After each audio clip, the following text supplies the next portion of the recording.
నమస్తే, welcome to our channel. నేను సమ్రీన్. కవి, రచయిత, పరిశోధకుడు, సంపాదకుడు, వక్త, నటుడు, వ్యాఖ్యాత.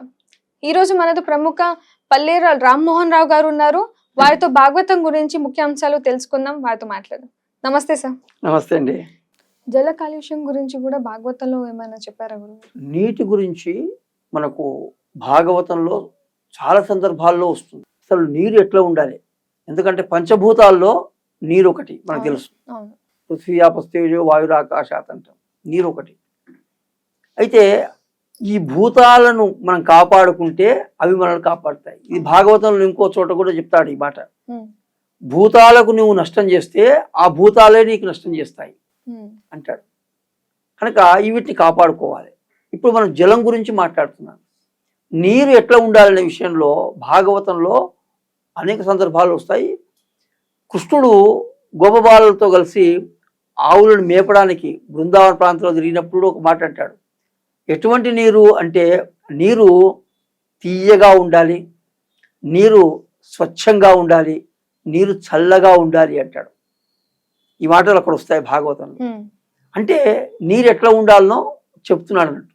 అది నిజంగా మంచినీళ్ళు. ఇప్పుడు ఆ మాట మనకు పోయింది, కానీ వెనకటికి పెద్దవాళ్ళు అనేవారు ఇది మంచినీళ్ళు ఇవ్వండి అని తాగడానికి. మనం ఏమన్నా వాటర్ అంటున్నాం మనం, అంతే. ఆ వాటర్ ఎటువంటిదో మనకు తెలియదు, కానీ వెనకటికి ఆ మాట వాడేవాడు. విశేషణం మంచినీళ్ళు, ఆ మాట వాడేవాడు, మంచినీళ్ళు అనేవాడు. నిజంగా మంచినీళ్ళు అంటే ఎట్లా ఉండాలి అంటే అవి తీయగా ఉండాలి, స్వచ్ఛంగా ఉండాలి, తర్వాత చల్లగా ఉండాలి. ఈ జల కాలుష్యం గురించే మనం ఇవాళ సమాజంలో చూస్తే ఎక్కడ చూసినా జల కాలుష్యం. పెద్ద పెద్ద నదులు కూడా, గంగా వంటి నదులు, యమున వంటి నదులు కూడా కాలుష్యానికి గురైపోయింది. మనం చూస్తే చూడండి, యమున కాలుష్యం గురి కావడం వల్ల తాజ్మహల్ శోభ కోల్పోతుందని సైంటిస్ట్ వాళ్ళు చెప్తున్నారు, పరిశోధకులు చెప్తున్నారు. అంటే ఎంత ఇబ్బంది అవుతున్నది.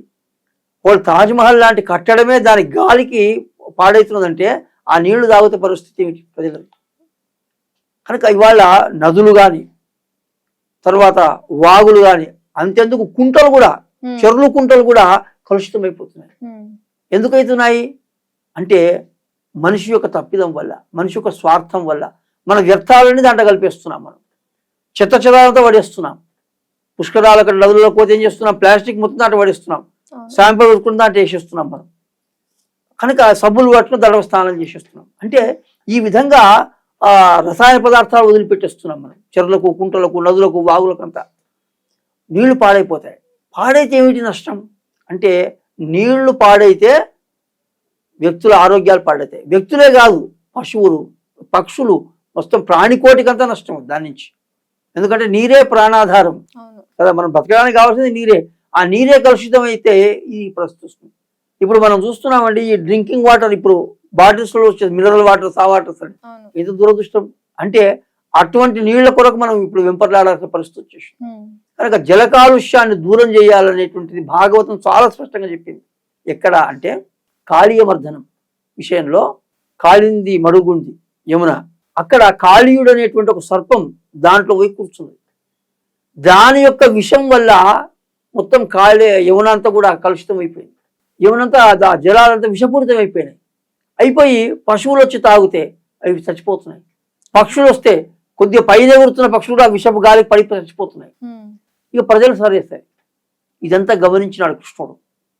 గమనించి అరేరే, ఇంత అందమైన యమున ఇట్లా విషపూరితమైతే ఎట్లా, దీన్ని స్వచ్ఛంగా చేయాల్సిందే అని ఆయన పూనుకున్నట. భాగవతులు అంటాడు, కాళియ ఫణి దూషిత యగు కాళింది పవిత్రజేయగా ఉత్సుకుడై,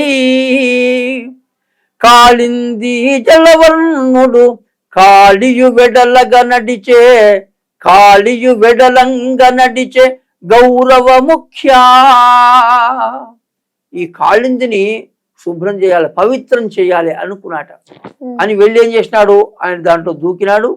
దూకి కాళీయుని యొక్క పడగల పైన నాట్యం చేసి అది ఎన్నో రకాలైన కాటేయాలని చూసింది, నానా అవస్థ పెట్టింది.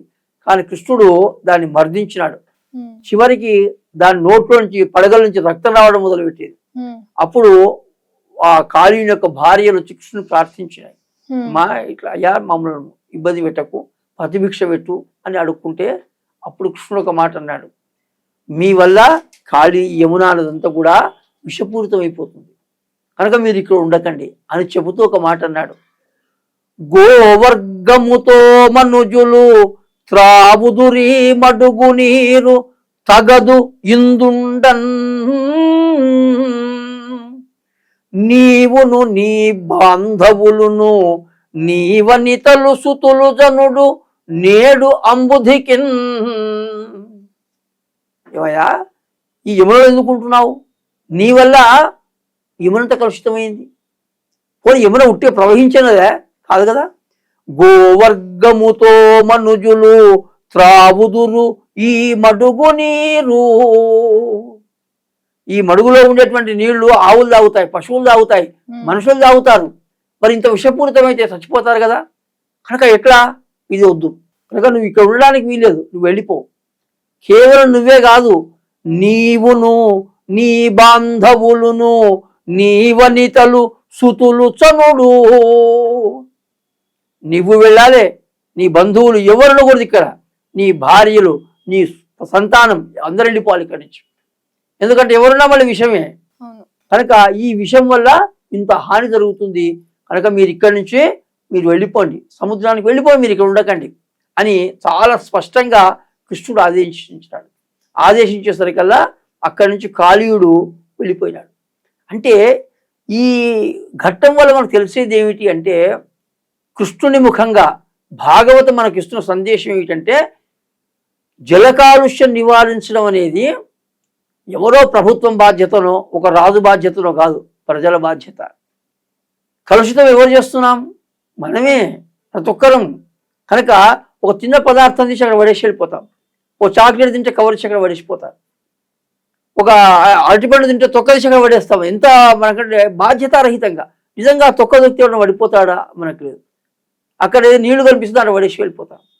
ఇవాళ పుష్కరాలు కానీ, తర్వాత ఇటువంటి ఉత్సవాలు జరిగినప్పుడు కానీ నదులు ఇంత కాలుష్యం అయిపోతున్నాయి అంటే ఎవరు కారణమవుతున్నాం? ఇవాళ గంగను పవిత్రం చేయాలని ప్రభుత్వాలు సంకల్పించినాయి, నదులను పవిత్రం చేసుకోవాలనుకుంటారు, తుంగభద్ర లాంటి నదులను. అంటే కారణం ఏమిటయ్యా అంటే, ప్రభుత్వాలు చేపడితే కాదు, ఇది సామాజిక బాధ్యతగా, వ్యక్తి బాధ్యతగా తీసుకున్నప్పుడే సాధ్యమవుతుంది. ఎవరికి వాళ్ళం మన వాతావరణాన్ని, మన నీటిని కలుషితం చేయకుండా మనం ఉండాలనేటువంటి సంకల్పం మనం తీసుకోగలిగితే అది తప్పక నెరవేరుతుంది. దానికి భాగవతం ఒక స్ఫూర్తి, దానికి కృష్ణుడే ముందుకున్నాడు. కనుక ఆయనతో పోల్చుకుంటే మనం ఎంత? మరి ఆయన ఒక భగవ అవతారం, ఆయన ఇటువంటి విషయాలను కూడా పట్టించుకొని మనకు మంచి సందేశాన్ని ఇచ్చాడు. ఈ విధంగా మనం జల కాలుష్యానికి దూరమై మన సమాజం చాలా మంచినీటిని తీసుకొని సమాజం అంతా ఆనందంగా ఉండాలని చెప్పి మనం కోరుకుందాం.